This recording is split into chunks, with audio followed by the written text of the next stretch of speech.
Hi friends, செம்மையான match, சூப்பரான மேட்ச்னே சொல்லலாம். அந்த அளவுக்கு வந்து அதிரடியான மேட்ச் தான் சொல்லணும். அந்த அளவுக்கு இங்கிலாந்து பேட்ஸ்மேன் வந்து தெறிக்க விட்டாங்க.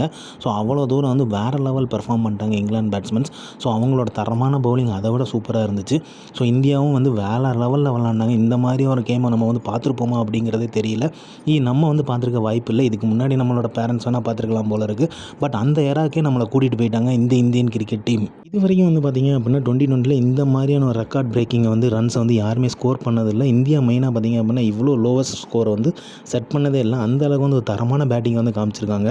ஸோ அந்தளவுக்கு பார்த்திங்க அப்படின்னா பயங்கரமான இன்ஃபார்ம் பேட்ஸ்மேன்ஸ் தான் உள்ளே வச்சுருக்காங்க. ஏன்னா ஃபார்ம் அவுட் ஆனவங்க பேட்ஸ்மேனை தான் ட்ராப் அவுட் பண்ணிட்டாங்க சஞ்சு சாம்சனை.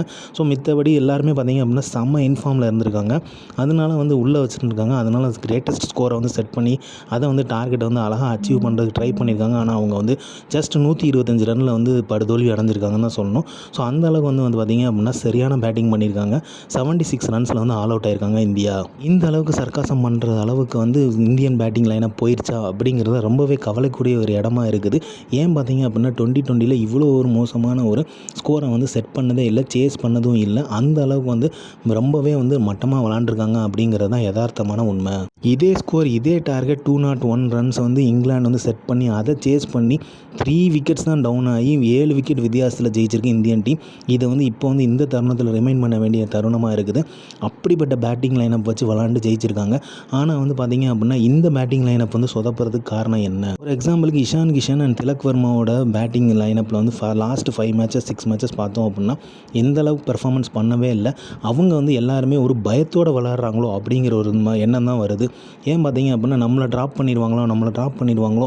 சஞ்சு சாம்சனோட ட்ராப் அவுட் வந்து ஹோல் டீமையுமே பாதி இருக்குது. அவங்களோட மைண்டில் வந்து ப்ரெஷர் பண்ணியிருக்காங்க. அந்த ப்ரெஷர் வந்து ஃபுல்லாகவே பில்டப் ஆகிருக்கு. அந்த ஸ்ட்ரெஸ்ஸு க்ரியேட் ஆனது தான் விளாட முடியாமல் தடுமாறிட்டு இருக்காங்க.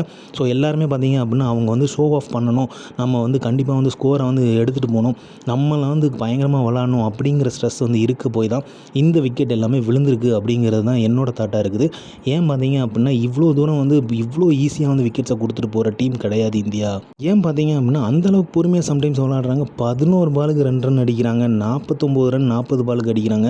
நம்ம ஸ்கோர் எடுத்து இருக்கணும், டக் அவுட் ஆகிடக்கூடாது, அடித்து அவுட் ஆகிடக்கூடாது, சஞ்சு மாதிரி அடித்து அவுட் ஆகிடக்கூடாது அப்படிங்கிற மாதிரி ப்ரெஷர் பில்டப் ஆகி அவங்க எல்லாருமே வந்து பால்ஸை வேஸ்ட் பண்ணி அவங்களோட ஸ்கோரை வந்து மெயின்டைன் பண்ணணும் அப்படிங்கிற நினச்சிட்டு விளாடுற மாதிரியே இருக்குது. ஸோ அதனால தான் யாராலையுமே பெர்ஃபார்ம் பண்ண முடியல. இவ்வளோ ஈஸியான ஸ்கோரில் வந்து எல்லாருமே விக்கெட் இழப்பாங்க அப்படிங்கிற எதிர்பார்க்கவே இல்லை. 76 ரன் தாங்க அடித்தாங்க. ஜஸ்ட் 76 ரன் தான் அடித்தாங்க. 12 ஓவரில் மேட்ச் முடிச்சிட்டாங்க. இன்னொரு பக்கம் பார்த்தீங்க அப்படின்னா திலக் வர்மா இறங்குறதுக்கு முன்னாடி அக்ஷர் பட்டேல் இறங்குறாரு, ஹர்ஷித் ராணா இறங்குறாரு சிவம் துபைக்கு முன்னாடி. ஸோ இது வந்து என்ன கால்குலேஷனில் பண்ணுறாங்க அப்படிங்கிறதே தெரில. ஷஃபில் பண்ணுற டைமாக கூட தெரில.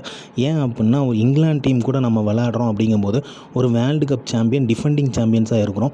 ஸோ இந்த அடுத்த 2 வருஷத்துக்கு நம்ம வந்து அடித்தளம் போடுறோம் அப்படிங்கும்போது கண்டிப்பாக அதை வந்து இந்த மாதிரிலாம் ஷஃபில் பண்ணி விளாண்டுட்டு இருப்பாங்களா அப்படிங்கிறதும் தெரில, ட்ராப் அவுட் பண்ணி விளாடுவாங்களான்னு தெரில. இது ஏன் பண்ணாங்க அப்படிங்கிறது அவங்களுக்கு தான் தெரியணும். பட் எது பண்ணாலுமே வந்து ரிசல்ட் வரணும் அப்படிங்கிறது தான் உண்மை. ஏன்னா நம்ம தலை தோனி பண்ணி பார்த்துருக்கோம். ஏன்னா லாஸ்ட் மினிட்ல வந்து அவர் மாற்றுவார், பவுலர் இவங்க தான் போடுவாங்கன்னு இருக்கும்போது வேறு ஒரு பவுலரை கொண்டு வருவார், ரிசல்ட் வந்து கொடுத்துருவாரு. அதுதானே எல்லாருமே எதிர்பார்த்துட்ருக்கோம். நம்ம ஒன்றும் எதிர்பார்த்த மாதிரி எல்லா மேட்சுமே ஜெயிக்கணும் அப்படிங்கிறது யாரோட எண்ணமும் கிடையாது. எல்லாரோட எண்ணமும் எப்படின்னா அட்லீஸ்ட் ஒரு மேட்ச் ஜெயிக்கணும், ஒரு மேட்ச் தோற்றா கூட பரவாயில்ல. கண்டினியூஸாக 5 மேட்சஸ் தோற்றுருக்காங்க. அயர்லாண்டு கூட தோக்கும் போதே வந்து ரொம்பவே அசால்ட்டாக தான் இருந்திருக்காங்க, நல்லாவே தெரிஞ்சுது. ஸோ கேப்டன் வந்து இது அட்ராஷியஸ் அப்படிங்கிறாரு. இருந்தாலுமே வந்து அதெல்லாம் வந்து வெளிப்படவே இல்லை. இவ்வளோ பவர்ஃபுல் நாக்காக விளாடணுமா அப்படிங்கிறதும் தெரியல. ஸோ எந்த ஒரு பவர்ஃபுல் நாக்குமே இல்லை. அந்த அளவுக்கு வந்து சொதப்பியிருக்காங்கன்னு தான் சொல்லணும் லாஸ்ட் 5 மேட்சுமே.